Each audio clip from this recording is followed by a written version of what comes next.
Audio Jungle.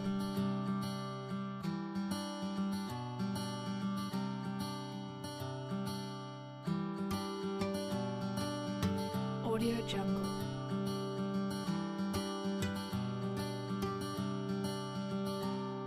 Hai semua, kembali lagi bersama saya Yuni Desi dari program bimbingan dan konseling kelas C angkatan 2020. Di sini saya akan membahas tentang komunikasi antar pribadi. Pertama-tama, kita harus mengetahui pentingnya komunikasi bagi kehidupan manusia dalam rangka menciptakan kebahagiaan. Yang pertama, membantu perkembangan intelektual dan sosial kita. Yang kedua, identitas atau jati diri kita terbentuk lewat komunikasi. Yang ketiga, memahami realitas sekeliling kita dan menguji kebenaran kesan-kesan serta pengertian tentang dunia di sekitar kita. Yang keempat, kesehatan mental kita menjadi lebih baik.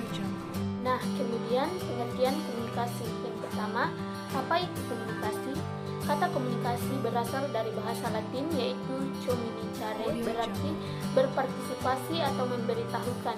Adapun definisi dari komunikasi yaitu 1. Proses penyampaian atau saling tukar informasi atau pesan antara dua pihak komunikator dan komunikan dengan membentuk suatu hubungan. Yang kedua, pesan atau informasi yang disampaikan berupa simbol atau lambang atau tanda-tanda verbal langsung atau dengan media. Yang ketiga, pesan atau informasi yang disampaikan dapat berisi pengetahuan, ide-ide atau konsep pikiran, perasaan, nilai-nilai, dan sebagainya. Yang keempat, dapat mencapai tujuan untuk saling pengertian, bersamaan, serta membentuk tingkah laku sesuai dengan isi pesan. Yang kelima, dalam proses komunikasi, pihak-pihak yang terlibat dapat mengalami perubahan. Nah, yang kedua, proses komunikasi. Proses komunikasi dimulai dari pesan, kemudian pengkodean, kemudian saluran, decoding dan penerima, dan umpan balik kepada sumber dan penerima itu sendiri. Yang ketiga, arah komunikasi. Menurut Stephen 2006, komunikasi dapat mengalir secara vertikal dan horizontal.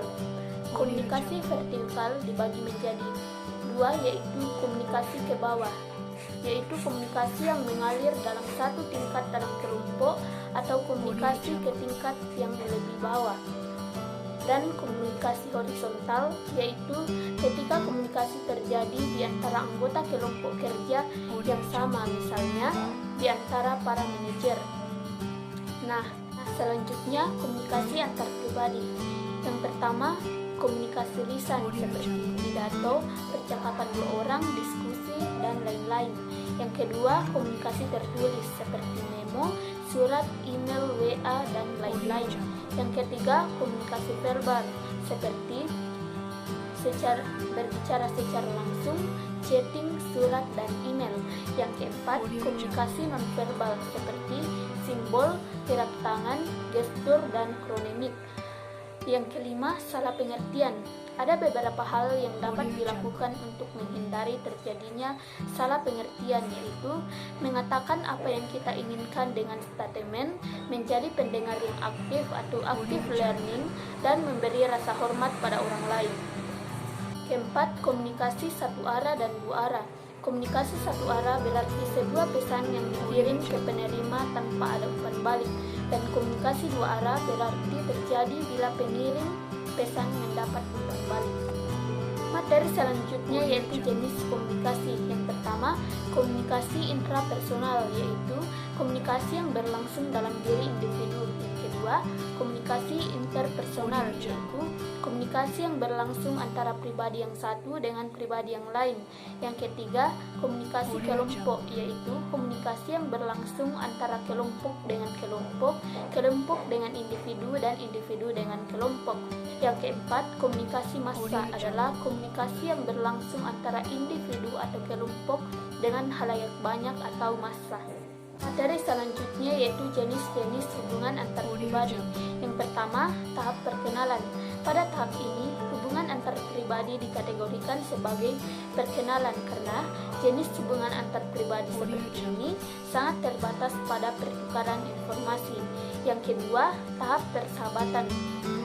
Prinsip umum yang harus dijaga dalam persahabatan adalah keseimbangan dan kesejajaran kedudukan. Yang ketiga, tahap keakraban atau keintiman. Sinar dan Scott 1983 mengemukakan pendapat bahwa hubungan antar pribadi yang intim disebabkan oleh interaksi yang berulang-ulang dengan derajat kebebasan dan keterbukaan yang sangat tinggi.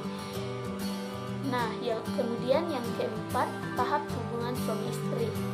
Menurut Liliweri 1997, hubungan suami istri ditandai dengan gaya cinta yang akrab dan intim. Cinta yang akrab itu masih perlu ditambah dengan satu tanda atau simbol keintiman relasinya, misalnya hubungan seksual untuk mendapatkan keturunan di antara kedua orang tersebut. Yang kelima, tahap hubungan orang tua dengan anak. Perasaan yang tumbuh pada hubungan orang tua dengan anak adalah perasaan yang mendalam pada prinsip rasa kita daripada rasa mereka. Kemudian yang keenam, tahap hubungan persaudaraan. Hubungan persaudaraan ditandai dengan hubungan cinta antara adik dengan kakak maupun antara anak-anak dari ayah dan ibu yang sama. Cinta ini berlandaskan emosi. Selanjutnya, pembukaan diri atau self-disclosure. Yang pertama, self-disclosure sendiri atau pembukaan diri.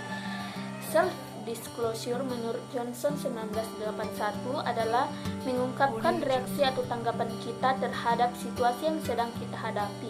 Dan menurut Supratinya 1995, pembukaan diri berarti membagikan kepada orang lain perasaan kita terhadap sesuatu yang telah dikatakan atau dilakukan. Nah, yang kedua, jendela Johari. Joloffe dan Her-Ingham melukiskan diri kita ibarat sebuah ruangan berserambi 4 yang mereka sebut dengan jendela Johari. Serambi yang pertama berisi hal-hal yang kita ketahui dan diketahui oleh orang lain disebut daerah terbuka. Serambi yang kedua berisi hal-hal yang tidak kita ketahui namun diketahui oleh orang lain disebut daerah buta. Serambi yang ketiga berisi hal-hal yang kita ketahui namun tidak diketahui oleh orang lain disebut daerah tersembunyi. Serambi keempat berisi hal-hal yang tidak kita ketahui baik oleh diri kita sendiri maupun orang lain disebut daerah tak sadar. Nah, yang ketiga, membangun kepercayaan. Membangun kepercayaan adalah saling mengungkapkan lebih banyak tentang pikiran, perasaan, dan reaksi kita terhadap situasi yang sedang kita hadapi atau dengan saling menunjukkan penerimaan, dukungan, dan kerjasama. Kemudian yang keempat, mempercayai dan dipercayai. Mempercayai berarti membuka diri dan rela menunjukkan penerimaan dan dukungan kepada orang lain, dan dapat dipercaya meliputi penerimaan atas kepercayaan yang ditunjukkan oleh orang lain kepada kita. Nah, selanjutnya, hambatan komunikasi efektif.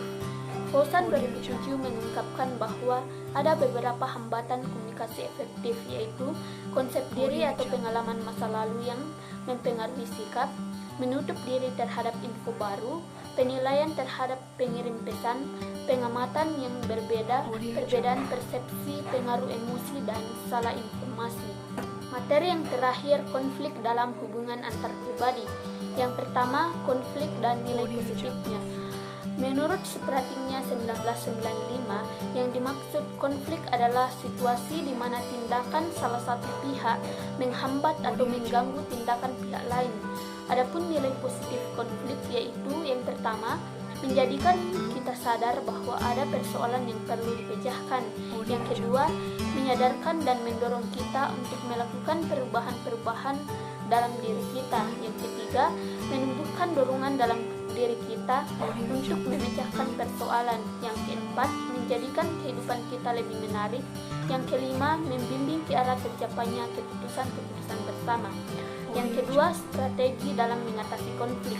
Ada beberapa gaya yang dapat dilakukan untuk mengatasi konflik. Yang pertama, gaya kura-kura, yaitu orang yang cenderung bersembunyi atau menghindar dari konflik. Yang kedua, gaya ikan hiu, yaitu orang yang ingin memecahkan konflik dengan cara satu pihak menang dan pihak lainnya kalah. Yang ketiga, gaya kancil, yaitu orang yang menyelesaikan konflik dengan mengutamakan hubungan dengan orang lain dan kurang memperhatikan tujuan-tujuan pribadinya. Yang keempat, gaya rubah, yaitu orang yang mau mengorbankan sedikit tujuannya dan hubungannya dengan pihak lain demi tercapainya kepentingan dan kebaikan bersama.